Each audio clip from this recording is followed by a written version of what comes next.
L'ascension de SpaceX dans le secteur spatial n'est pas vraiment discutable. C'est un acteur incontournable qui a même rendu sa souveraineté en matière de vol habité aux États-Unis. Pourtant, en septembre, pour la première fois peut-être depuis longtemps, l'entreprise américaine a dû freiner sa course, plutôt celle de son lanceur lourd Starship cloué au sol temporairement par la FAA, l'administration fédérale de l'aviation américaine. Alors aujourd'hui, on s'interroge, est-ce que SpaceX a toujours le vent en poupe? Pour en parler, nous avons avec nous en plateau Olivier Lascar, chercheur en politique. Alors, pardon, je présente Brian avant de vous présenter. Alors, Olivier, vous n'êtes pas chercheur en politique spatiale. Vous êtes rédacteur en chef du magazine Science et Avenir et auteur de plusieurs ouvrages, notamment celui-ci, Elon Musk, l'homme qui défie la science, que vous allez pouvoir voir à l'image et qui est sorti en 2022 aux éditions Alizio. Également auteur depuis d'autres livres sur divers sujets qui concernent la science, comme Abyss, l'ultime frontière, sorti tout récemment. Avec nous, nous avons donc Brian Kalafatian, que j'ai commencé à présenter, chercheur en politique spatiale et à l'Institut d'études de stratégie et de défense. Bienvenue, Brian, avec nous dans Smart Space. Alors, quelles conséquences ce coup de frein dont on a parlé en introduction de la FAA sur le lancement de Starship peut-il avoir sur l'entreprise SpaceX tout entière, Olivier ? Alors déjà, il y a une conséquence extrêmement tangible, c'est que la fusée qui est sur le pas de tir, elle part pas. Oui. Ça, c'est très concret. Ça n'est pas tout à fait une première dans la mesure où, pour le premier lancement du Starship le 20 avril de cette année, 2023, la FAA s'était déjà faite désirer. Oui. Ils avaient attendu pendant un bon moment pour avoir ce fameux feu vert. Feu vert écologique, enfin écologique, en tout cas qui concerne l'autorisation environnementale et l'impact environnemental du lancement. Et oui, parce qu'il faut rappeler que le Starship, c'est la fusée la plus grande, la plus puissante qui a jamais été construite. Jamais l'humain a construit un dispositif qui fait autant de bruit, par exemple. Oui. C'est de l'ordre de 190 décibels au décollage. Évidemment, ça crée des conséquences extrêmement tangibles dans l'environnement proche. Quid des populations locales de Boca Chica, quid des écosystèmes de la nature. On a trouvé, à l'issue du premier décollage, des nuages de poussière qui se sont déplacés sur 10 km de distance. C'est quand même assez considérable. Donc, on n'est pas franchement étonné que la FAA regarde très attentivement, d'autant plus qu'elle s'est fait taper dessus aussi par des associations d'observateurs, de défenseurs de la nature, qui ont dit qu'elle n'avait pas été assez vigilante la première fois. Ça correspond plutôt, je trouve, à un contexte nouveau pour SpaceX et pour Elon Musk, qui est que l'acteur public commence à le regarder en chien de faïence. C'est ça qui change assez. En fait, à vrai dire, nous, en tant qu'observateurs du secteur, on a été un peu surpris quand même que finalement la FAA, alors elle n'a pas vraiment le choix parce qu'il y a une pression aussi politique derrière, mais soit aller au bout de sa démarche et disent attendez, on attend, on n'est pas sûr de vous redonner l'autorisation parce que vous l'avez dit, le premier lancement a fait des dégâts. Les images ont été assez criantes sur la situation du pas de tir après le lancement. Et déjà à l'époque, la décision de la FAA était assez critiquable. Le site avait été prévu pour Falcon et pas pour Starship, ce qui aurait dû changer les choses et freiner davantage. Brian, est-ce que cet étonnement collectif, ça en dit pas beaucoup finalement de la puissance de SpaceX et de son influence aux États-Unis ? Bien entendu, on se retrouve dans une situation où une entreprise doit rendre des comptes, notamment au Congrès, mais aussi à l'opinion publique. C'est ça qui est très intéressant et qui est assez nouveau, on va dire, dans la communication. En réalité, ce n'est pas réellement une surprise parce que quand on regarde les standards de la FAA, il faut s'attacher à 3 grands principes, c'est-à-dire la maîtrise de la sécurité, l'examen environnemental qui a été mis en avant par la loi NEPA en 1970 sous l'administration Nixon, et enfin l'intégration au NAS, qui est l'espace aérien national. Si on prend la problématique de la réduction des risques après un lancement, il y a toute une conduite d'expertise, on va dire, qui est MESAP, donc rapport d'incident, qui se base sur des grands principes, notamment la réduction du risque ou dans le cadre où ça serait un acte grave qui a mis en danger des personnes, la propriété, qu'elle soit celle de l'entreprise ou une propriété extérieure, le véhicule et les zones qui sont autour. Et aussi, ça peut se mettre en avant pour des problèmes liés à des rentrées atmosphériques ou des décollages. On voit que dans ce cas-là, Starship coche, on va dire, une grande partie des problématiques. Et c'est pour ça que des mesures conservatoires, dans un premier temps, ont été adoptées afin de réduire les potentiels risques sur l'environnement. Et ensuite, mise en place d'un processus d'expertise avec la mise en avant de 63 points à régler pour un potentiel prochain lancement. Donc, il n'y a rien qui est réellement novateur, on va dire. C'est ce que pourrait faire le BEA, par exemple, dans un rapport d'incident, dans un processus d'expertise, d'enquête, qui viserait à non pas forcément définir un coupable, mais réduire des risques pour de prochains vols. Oui. Olivier ? Il y a quand même, c'est vrai, comme vous le disiez, une dimension de surprise dans l'arrêt temporaire qu'impose la FAA, parce que si les conséquences du premier lancement ont été terribles sur le pas de tir, vous l'avez expliqué, les images parlent d'elles-mêmes, le lancement, à proprement parler, a montré que Starship avait une certaine réussite quand même. Évidemment, c'est un petit peu, ça paraît bizarre de dire ça parce que le concert médiatique qui a accueilli ce décollage du 20 avril a été celui d'un échec puisque la fusée a explosé en vol. Mais on sait que Musk et SpaceX fonctionnent par accumulation de tests et d'erreurs.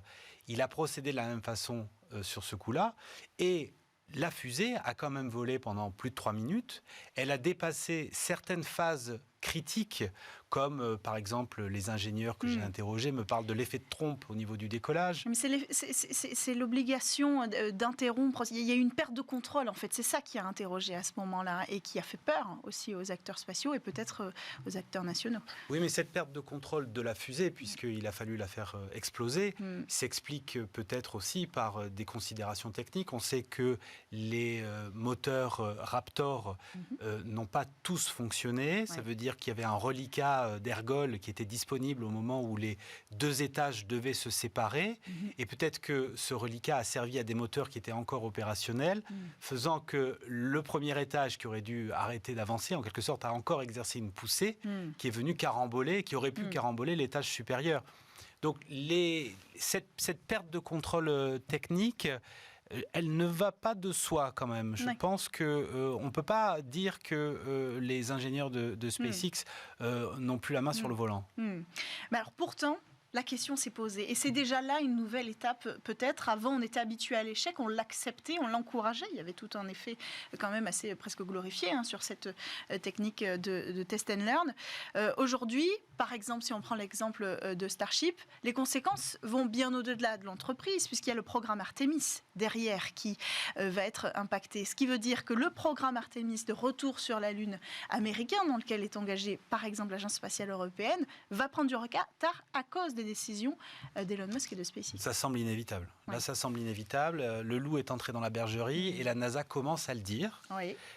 Quand le Starship a explosé en avril, les commentaires allaient déjà dans ce sens-là. C'est-à-dire que réussite, échec, on pouvait ergoter, mais ça montrait de toute façon que le calendrier qui parlait d'un retour des astronautes en 2025-2026 sur la Lune n'était pas tenable.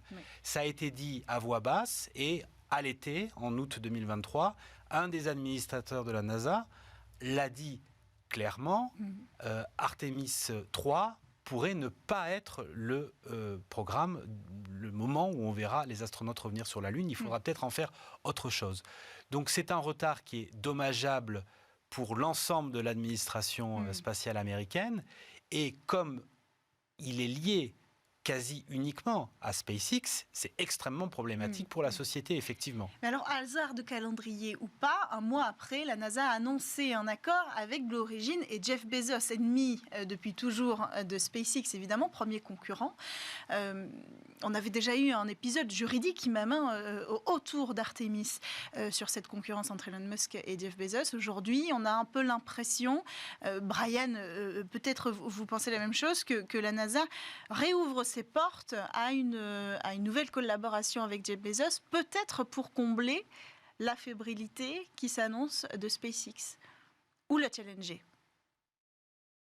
Je dirais plus à challenger. Ce qui est intéressant de regarder, c'est que depuis 2004, la FAA, les autorités américaines sont sous le coup de ce qu'on appelle la période d'apprentissage, la learning period, donc qui a été mise en place afin de permettre la prise de risque tout en réduisant le nombre de réglementations qui sont adoptées, notamment par le Congrès. Cette période a été plusieurs fois reportée. Elle devait s'arrêter le 1er octobre 2023 et le 30 septembre. Dans le package lié à la poursuite des fonds américains pour la continuité des administrations, ils ont voté pour 3 mois la remise en place de cette learning period. Donc on voit qu'il y a une véritable volonté de mettre en avant le risque industriel, parce que c'est celui-là aujourd'hui qui permet de garder, on va dire, les États-Unis dans une course avec la Chine. Dans le cas précis de Blue Origin et de SpaceX, ce que l'on remarque, c'est qu'il y a des briques technologiques qui sont en train d'être mises en place, mais qui ne sont pas encore réellement testées, qui sont peut-être pas maîtrisées, on va le dire, contrairement à la Chine, qui, elle, s'appuie sur des systèmes, notamment d'alunissage, qui sont beaucoup plus simples et qui ont été testés par l'histoire, on va dire. Vous faites référence à la fois aux technologies de Blue Origin et de SpaceX ? C'est-à-dire que, pour reprendre un peu les termes que vous avez employés, challenger ou pas, le paradoxe de l'affaire, c'est que si SpaceX est particulièrement en retard, elle demeure quand même en avance par rapport à ses compétiteurs. Parce que du côté de Blue Origin, l'alunisseur, il n'existe que sur papier. Oui. Pour SpaceX, c'est la même chose, elle n'a pas fait ses preuves. Mais quand même, ils lancent, ils tirent, ils apprennent de leurs échecs.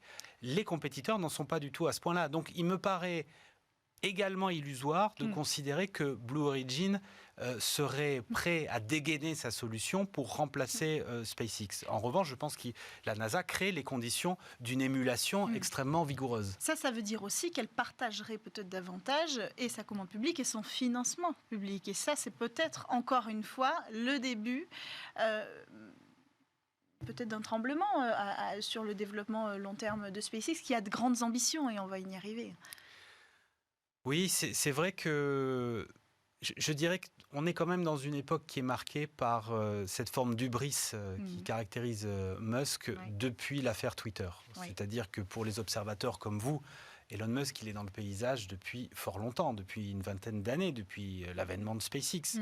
Pour la collectivité médiatique et le grand public, il a surgi simplement cette année.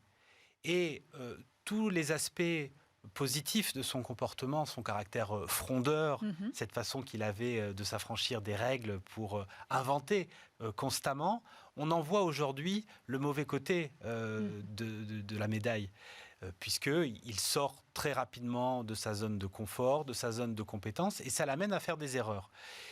Aujourd'hui, SpaceX pourrait effectivement, je crois, payer pour l'ensemble des erreurs que Musk accumule dans la composition de son personnage public qu'il se donne avec ce défenseur de la liberté d'expression tous azimuts via Twitter X. C'est ce que vous dites. Alors, la légende sous votre livre, c'est cette question, Elon Musk, génie ou escroc ? Est-ce que c'est une question qui va envahir le secteur spatial aussi, après avoir été figure idolâtrée de cette révolution du New Space ? Je pense que la formule est un petit peu accrocheuse et je pense qu'on y répond différemment suivant les jours. 30%, 70%. Il y a quand même des avancées dans le domaine du spatial, en l'occurrence, qui n'aurait sans doute pas pu voir le jour sans Elon Musk. Oui. Donc ça n'est pas une imposture, Elon Musk. Mais sans la NASA aussi, et c'est ça, cette relation est tellement codépendante qu'elle n'est pas à négliger quand on voit un affaiblissement. Absolument, et d'ailleurs on voit que la NASA, sur d'autres sujets, essaie de reprendre la main sur le personnage. Très rapidement sur la question des déchets spatiaux, de l'encombrement spatial qui est lié à Starlink, ces embouteillages autour de la planète. Pour la première fois, en 2022, la NASA a fait aussi un communiqué de presse en disant qu'elle était très soucieuse de ce qui est en train de se passer, de la façon dont ça pouvait générer des phénomènes, on appelle ça le syndrome de Kessler, je crois, ou la théorie des dominos. Exponentiel, en fait. C'est un développement exponentiel. Au plus on envoie, au plus on crée de débris, et jusqu'à ce que ce soit absolument ingérable pour toute la population autour de la Terre. Et ça peut créer des catastrophes, puisque un petit débris peut en générer un plus gros, etc. Donc la NASA commence un petit peu à hausser de la voix. L'acteur public, les démocrates, sont des adversaires de Musk. Il a fait un pari politique, là, Musk, qui est de devenir justement politique, dans le sens où il est devenu partisan et il soutient les républicains. Si la prochaine mandature est républicaine, l'acteur public états-unien va continuer à fonctionner avec SpaceX. Ouais. Dans le cas contraire, effectivement, on pourrait commencer à connaître le début d'une descente pour cette société et pour ce personnage. Alors vous avez cité Starlink, c'est un exemple intéressant. Effectivement, Starlink, c'est cette constellation, ce projet de constellation qui compte déjà de nombreux satellites dans l'espace. L'objectif, c'est 42 000 satellites en orbite autour de la Terre. Et donc ça soulève des questions aujourd'hui. D'abord, on s'est dit, ces précurseurs, tout le monde va devoir faire sa constellation pour arriver avant lui sur cette orbite-là. Il y a eu à l'époque déjà une bataille sur l'attribution de cette orbite et de la fréquence avec Jeff Bezos. Là encore, on peut s'interroger, alors qu'on ne s'interrogeait pas vraiment avant, sur l'efficacité technologique de cette proposition qui sera entre la 5G et la fibre dans son service Internet. Brian, est-ce que la constellation Starlink, c'est toujours une vitrine si avantageuse pour SpaceX et pour Elon Musk? Déjà, ce que l'on peut remarquer, c'est que et c'est quelque chose qui a été mis en avant notamment au cours du conflit en Ukraine, c'est que la technologie Starlink peut avoir des effets duaux. Donc c'est quelque chose que l'on retrouve beaucoup dans les activités spatiales, où un satellite d'observation peut faire à la fois du renseignement, mais aussi permettre l'observation du changement climatique, par exemple. Et c'est la question qui s'est posée au début du conflit en Ukraine. Vladimir Poutine ne s'est pas interdit, il a indiqué, de pouvoir éventuellement atteindre des objectifs commerciaux qui permettraient d'envoyer du renseignement, par exemple, ou de permettre des communications. Donc c'est un positionnement qui est déjà très intéressant, puisque l'on voit que Elon Musk en lui-même essaye de se substituer aux États-Unis, alors qu'il est lui-même, on peut le dire, je pense, un produit de la politique américaine, de financement commercial, de financement public, afin d'atteindre une certaine hégémonie. Pour l'instant, je dirais que la technologie Starlink fait plus parler d'elle pour le côté fantasque de son concepteur, de son propriétaire, plus que pour réellement les effets que l'on voit sur le terrain dans le cadre opératif. Je pense que quand même la promesse est belle pour ceux qui souhaitent utiliser un réseau comme ça d'accès à Internet, où que l'on soit, et pourrait servir éventuellement pour le privé. Pour le cadre privé ou le cadre de la gestion de crise notamment. C'est un peu difficile à mon niveau, je vous avoue, de voir les renseignements techniques, on va dire, mais d'un point de vue politique, c'est très intéressant. Olivier, vous voulez peut-être surenchérir là-dessus? C'est-à-dire que je crois qu'il faut... Évidemment, on parle que de Starlink depuis des mois parce que c'est devenu très important. Et puis on ne peut pas le rater. À l'œil nu, on est capable de voir cette constellation. Absolument, ouais, c'est des graffitis dans le ciel, ce qui embête beaucoup les astrophysiciens. Mais on a vu que ça avait un rôle géopolitique, ça influe sur le cours d'une guerre. En revanche, d'un point de vue des télécoms, effectivement, ce n'est pas une solution qui va remplacer les autres. Le web passe à 98% par les câbles sous-marins.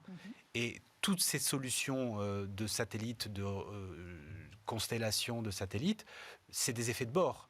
Ça permet, dans des situations... Alors, il y a les zones blanches, qui sont connues et qui sont embêtantes pour quantité de personnes. Il y a les situations extrêmes, là, comme la guerre, mais aussi les tremblements de terre. La première fois où on a pu voir à quel point Starlink pouvait être pertinent, c'était après l'éruption volcanique qui a coupé justement les câbles sous-marins qui permettaient d'alimenter en Internet les îles Tonga. Et grâce au réseau, c'est très important dans une circonstance comme celle-là, ça permet de paramétrer les secours qu'il faut faire venir sur le terrain, de voir qu'est-ce qui détruit, qu'est-ce qui ne l'est pas. Donc c'est une solution ponctuelle. On a encore des occasions pour voir cette technologie briller et ça peut rester une belle opportunité de toute façon commerciale, vous l'avez dit Brian, pour ces différents usages pour SpaceX. Un dernier mot avant de conclure, 42 000 c'est de la démesure, le voyage vers la Lune, vers Mars c'est de la démesure aussi. Est-ce que cette démesure-là, cette ambition qu'a toujours affichée Elon Musk et qui a attiré finalement vers lui tous les regards, pourrait être demain le talon d'Achille de SpaceX? Alors oui, je crois que oui. Je crois que peut-être qu'à un moment donné, on va se poser la question d'un SpaceX avec ou sans Elon Musk et de la survivance de SpaceX, justement parce qu'il y aurait ou pas Elon Musk à sa tête. Il a porté cette société jusqu'au niveau qu'on lui connaît Mais on va voir arriver un moment où il va devenir un frein. Je pense que ça va arriver, oui. Merci beaucoup, Olivier Lascar, d'avoir pris le temps de venir sur le plateau de Smart Space. Merci à vous, Brian Calafatian, d'avoir participé à cet échange avec nous à distance. Et merci à tous de nous avoir suivis pour cette émission Smart Space. À la production, Lily Zalkin. On se retrouve dès la semaine prochaine sur Bismart. Et en attendant, vous pouvez retrouver votre émission sur toutes les plateformes de podcast.